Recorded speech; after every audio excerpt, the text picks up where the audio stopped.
বন্ধুর পরামর্শে একটি সিনেমা দেখে অনুপ্রাণিত হয়ে আইপিএলে খেলছেন এক অখ্যাত ভারতীয় ক্রিকেটার। ভারতীয় রেলওয়ের একজন সাধারণ টিকিট কালেক্টরের ঘর। না, এখানে কোনো বিলাসিতা নেই কোনো বড় স্বপ্ন দেখার সুযোগও। কিন্তু সেই ছোট্ট ঘর থেকেই জন্ম নেয় এক বড় গল্প, শিবাং কুমারের গল্প।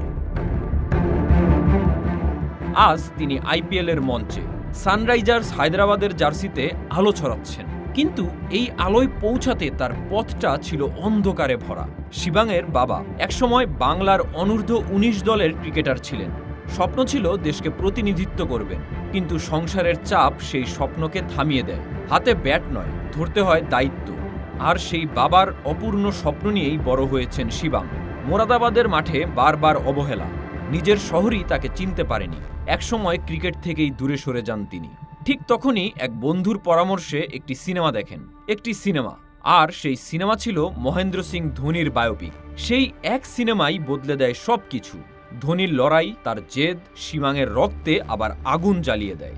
১ বছরের বিরতির পর আবার ব্যাট হাতে নেন তিনি। আর তারপর দিল্লির বিপক্ষে ৯৮ রানের এক ইনিংস, যেখানে শুধু রান ছিল না, ছিল এক ছেলের কান্না, এক বাবার স্বপ্ন আর এক পরিবারের পুনর্জন্ম।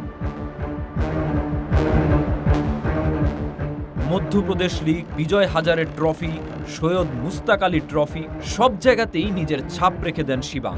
ট্রায়াল দিতে পারেননি সানরাইজার্স হায়দ্রাবাদে, কিন্তু প্রতিভা কি কখনো লুকিয়ে থাকে? শেষমেশ ৩০ লক্ষ টাকায় আইপিএলে ডাক আসে।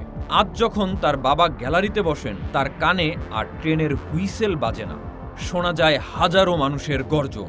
ছেলের ব্যাটে যখন বল লাগে, তিনি যেন নিজের হারিয়ে যাওয়া দিনগুলোকে আবার ছুঁয়ে দেখেন। এটা শুধু একজন ক্রিকেটারের গল্প না, এটা একটা স্বপ্নের গল্প, একজন বাবার অসমাপ্ত গল্প, যেটা আজ ছেলে লিখছে নতুন করে। শিবাং কুমার একটা নাম নয়, একটা আবেগ।